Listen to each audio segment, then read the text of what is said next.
આપણે ભગવાન પાસે કૃપાની ઈચ્છા તો રાખીએ છીએ અને ભગવાન કૃપા કરવા તૈયાર પણ થાય છે, પણ આપણું જ પાત્ર ઘણીવાર ઊંધું પડ્યું હોય છે. ત્રણ અવસ્થામાં પાત્રમાં જળ ન ભરાય. કાં પાત્ર ઊંધું હોય, કાં પાત્રમાં છિદ્ર હોય અને કાં પાત્ર ઢાંકેલું હોય. આ ત્રણ અવસ્થામાં જલ ભરાતું નથી પાત્રમાં. એમ જ ઘણીવાર આપણું આ હૃદયનું પાત્ર ઊંધું પડ્યું હોય છે. ભગવાનની કૃપા તો વરસતી હોય છે, પણ આપણે તેને ઝીલી શકતા નથી. ભગવાનથી બહિર્મુખ થઈને પડ્યા હોઈએ. કાં પાત્રમાં કાણા હોય, કામ, ક્રોધ, લોભ, ઈર્ષા, દ્વેષ, આ બધા હૃદયમાં પડેલા છિદ્રો છે. અને જ્યાં સુધી આ છિદ્રો હૃદયમાં છે ત્યાં સુધી ભગવદ રસ હૃદયમાં ટકતો નથી. મહાપ્રભુજીના શબ્દોમાં કહું તો વિષયાક્રાંત देहानाम नावेश सर्वथा हरे. षोडश ग्रंथ में जगत गुरु श्री वल्लभाचार्य महाप्रभु जी आज्ञा करते हैं, जैसे जलते हुए घर में कोई रह नहीं पाता, वैसे ही जिसका हृदय विषय अग्नि से जल रहा है उसमें भी परमात्मा निवास नहीं कर पाता. शिष्य गुरुની વાર્તા મેં માનતું ને કે શિષ્યએ ગુરુને પૂછ્યું કે ગુરુદેવ આપ એટલું સુંદર અમને સમજાવો છો, કહો છો, બહુ જ સરસ હોય છે, પણ જે આપ કહો છો કંઈ યાદ જ નથી રહેતું, તો પછી સાંભળવાનો અર્થ શું?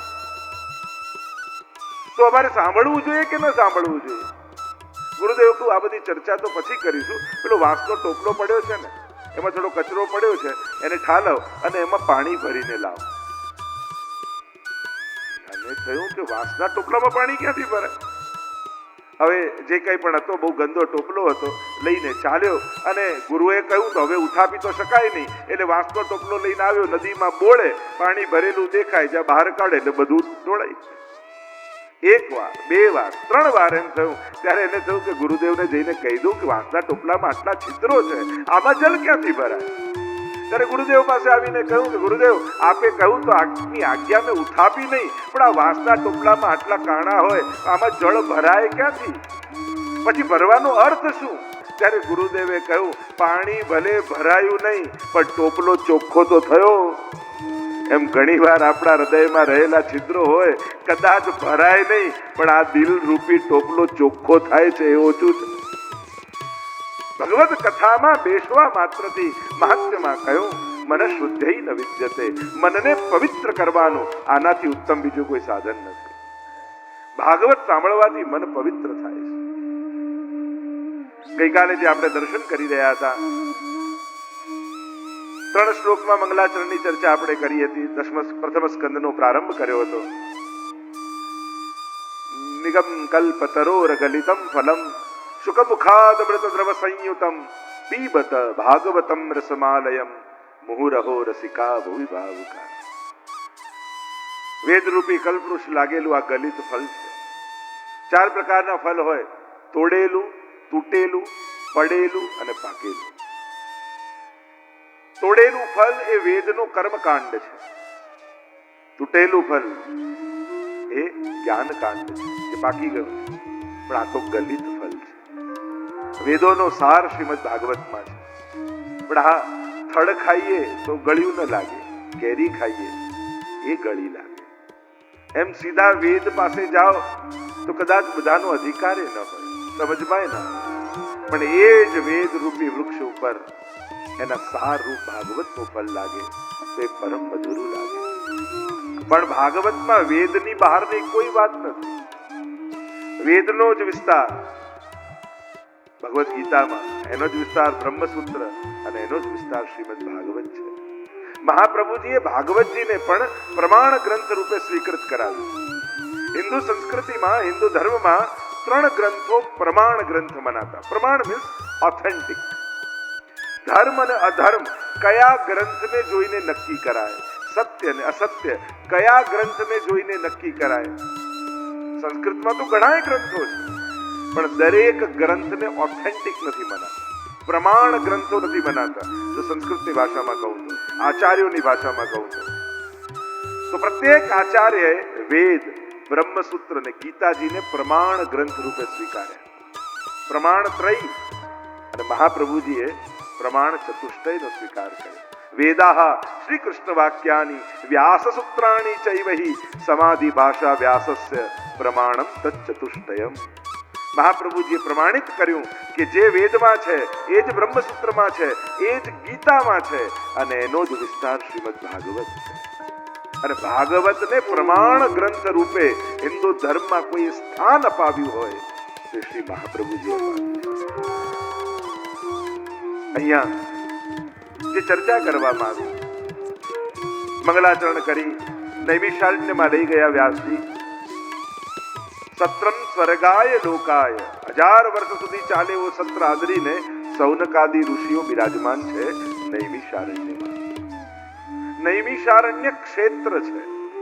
આપણે ત્યાં 3 સ્થાન કહેવાય યાત્રાના: ક્ષેત્ર, તીર્થ અને ધામ. જ્યાં ભૂમિની મહત્તા હોય એને ક્ષેત્ર કહેવાય. જ્યાં જલ અને સ્થળ બંનેની મહત્તા હોય એને તીર્થ કહેવાય. અને જ્યાં અખંડ પ્રગટ રૂપે પરમાત્માનો વાસ હોય એને ધામ કહેવાય. એટલે આપણે વ્રજધામ કહીએ છીએ. ત્યાં નિત્ય ઠાકોરજી વિહાર કરે છે. આ ક્ષેત્ર જો અમુક ભૂમિની મહત્તા છે. અહીંયા બ્રહ્માજીએ મનોમય ચક્ર છોડ્યું હતું અને કહ્યું જ્યાં જઈને રોકાય અને ધરીનો જે ભાગ હોય ત્યાં જઈને તમે યજ્ઞ કરો. જ્યાં જઈને મન સ્થિર થાય એ જ નૈમિષારણ્ય છે. અહીંયા નૈમિષારણ્યમાં 1000 વર્ષ સુધી ચાલે એવો યજ્ઞ આદરીને સૌનકાદી ઋષિઓ બિરાજમાન છે. સુતજીને બોલાવ્યા છે. સુતજી બિરાજમાન થયા અને 6 પ્રશ્નો કર્યા. અને આ 6 પ્રશ્નોના ઉત્તરમાં ભાગવતની આગળ કથા ચાલશે. પહેલો પ્રશ્ન કર્યો કે ગુરુદેવ, આપ તો સર્વશાસ્ત્રોના વેદતા છો, પુરાણ, ઇતિહાસ, ધર્મશાસ્ત્રોનું આપે અધ્યયન કર્યું છે, તો સર્વ ધર્મશાસ્ત્રો અનુસાર મનુષ્યનું પરમ કલ્યાણ શેમાં છે એ અમને જણાવો. માણસને સુખ શેમાં છે એ ખબર હોય છે, પણ પોતાનું કલ્યાણ શેમાં છે એની ખબર નથી હોતી. માણસની ગતિ સુખ તરફ હોય છે. જ્યાં સુખ દેખાય ત્યાં માણસ દોડે. બહુ સહજ છે. બાળક નાનું હોય, એ નાનકડા બાળકને મા બાપ શીખવાડે, બેટા આમ બેસાય, આમ બોલાય, આમ ખવાય, આમ ચલાય. કોઈને શીખવાડવું પડે છે કે બેટા સુખ ઈચ્છવાનું અને દુઃખ નહીં ઈચ્છવાનું. કોઈને પ્રેક્ટિસ કરાવવી પડે છે, કોઈને સમજાવવું પડે છે. અરે 2 મહિનાનું બાળક હોય ને, એના હાથમાં ચાવી આપો ને તો સીધી મોઢામાં નાખે, કારણ કે એને મોઢેથી જ સુખ ખબર હોય, બીજા સુખ એને ખબર ન હોય. પણ એની ગતિ સુખ તરફ હોય. સુખ પામવાની આકાંક્ષા એના જીવનની માંગ છે, કારણ કે પરમ સુખનો અંશ છે, પૂર્ણાનંદનો અંશ છે. એટલે પ્રત્યેક અંશ પૂર્ણ થવાનો પ્રયાસ કરે. એટલે સહજમાં જેમ જમીનમાંથી કોઈ પથ્થરનો ટુકડો લો, છોડો, કેવો જમીન તરફ જાય, એને ગ્રેવિટી કહો, ગુરુત્વાકર્ષણ કહો, પણ જ્યાંનો ટુકડો છે એ તરફ એ ખેંચાય. એમ પરમ સુખ પરમાત્માનો આ જીવ ટુકડો છે, અંશ છે, એટલે સહજ એની ગતિ સુખ તરફ છે. એટલે કે એક પ્રકારથી એ પરમાત્માને શોધી રહ્યો છે. પણ અત્યારે એને આત્માના સુખનું ભાન નથી, એટલે મનના સુખ તરફ દોડે. તો સુખનું ભાન છે મનુષ્યને, કલ્યાણનું ભાન નથી. એક વસ્તુ યાદ રાખો, હાથમાં આવતી દરેક વસ્તુ લાભકારક જ હોય એ જરૂરી નથી. દરેક વસ્તુ સ્વીકારતા પહેલા વિચારજો, આ મારા માટે કલ્યાણકારી છે. હાથમાં આવતું દરેક વસ્તુ એ લાભ ન કહેવાય. એટલે જ આપણે ત્યાં શુભ અને લાભ 2 શબ્દો હોય છે. પહેલા શુભ અને લાભ. પહેલા એ વિચાર કરો કે આ લાભમાં શુભ છે. જે લાભમાં શુભ ન હોય અને આપણું અશુભ છુપાયું હોય તો થોડો સમય સુખનું કારણ બને, પછી એ જ આપણા પતનનું કારણ બની જાય. મનુષ્યનું પરમ કલ્યાણ શેમાં છે એ અમને જણાવો. કેટલા સુંદર પ્રશ્નો જ્યારે ગુરુની સન્મુખ બેઠા છે ત્યારે આ સૌનકાદી ઋષિઓ પ્રશ્ન ગુરુ આગળ કરે.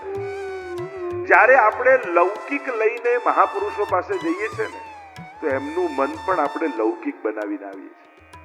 બને તો પ્રયાસ એ કરો, ઠાકોરજીની સન્મુખ બેઠા હો યા ગુરુની સન્મુખ બેઠા હો, બને એટલી લૌકિક ચર્ચા ઓછી થાય એનો પ્રયાસ.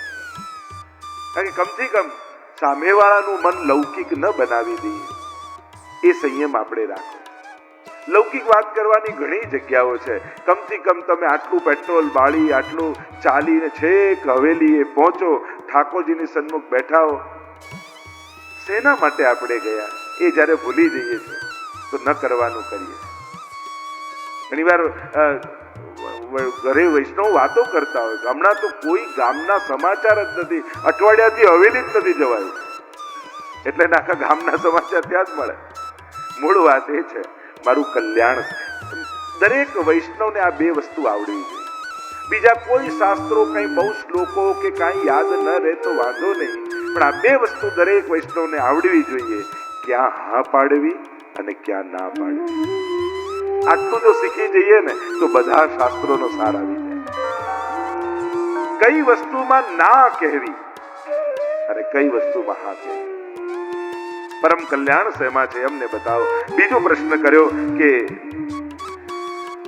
આ સર્વ શાસ્ત્રોના સાર અમને સંભળાવો જેથી અમારું અંતઃકરણ શુદ્ધ બની જાય. અમને શાસ્ત્રોનો સાર સંભળાવો. શાસ્ત્રો તો અનંત છે, બધા શાસ્ત્રો સાંભળવાનો એવો સમય પણ આપણી પાસે નથી. આ ભાગવત પણ 7 દિવસમાં તમે જોવા જાઓ તો ભાગવતનો સાર જ સાંભળીએ છીએ. બાકી તો 18,000 શ્લોકો છે. કેટલો સમય હોય? 2 સમય પણ 3-3 કલાક કરો તોય ઓછું પડે, મહિનો કરો તોય ઓછું પડે, વર્ષ કરો તોય ઓછું પડે. શાસ્ત્રો તો અનંત છે. અમને શાસ્ત્રોના સાર સંભળાવો જેથી અમારું અંતઃકરણ પવિત્ર થાય. શાસ્ત્ર સાંભળવાથી અંતઃકરણ વિશુદ્ધ થાય છે. આપણા હિન્દુ સમાજની સૌથી મોટી કમી કોઈ હોય તો એ છે આપણે આપણા શાસ્ત્રોને જોતા નથી, ધર્મ ગ્રંથોને જોતા નથી. અને ધર્મ ગ્રંથોથી દૂર રહેવાને કારણે અંધશ્રદ્ધા અને આ બધું આપણા સમાજમાં એટલે જ ફેલાય છે કારણ કે ધર્મ ગ્રંથો વાંચ્યા નથી.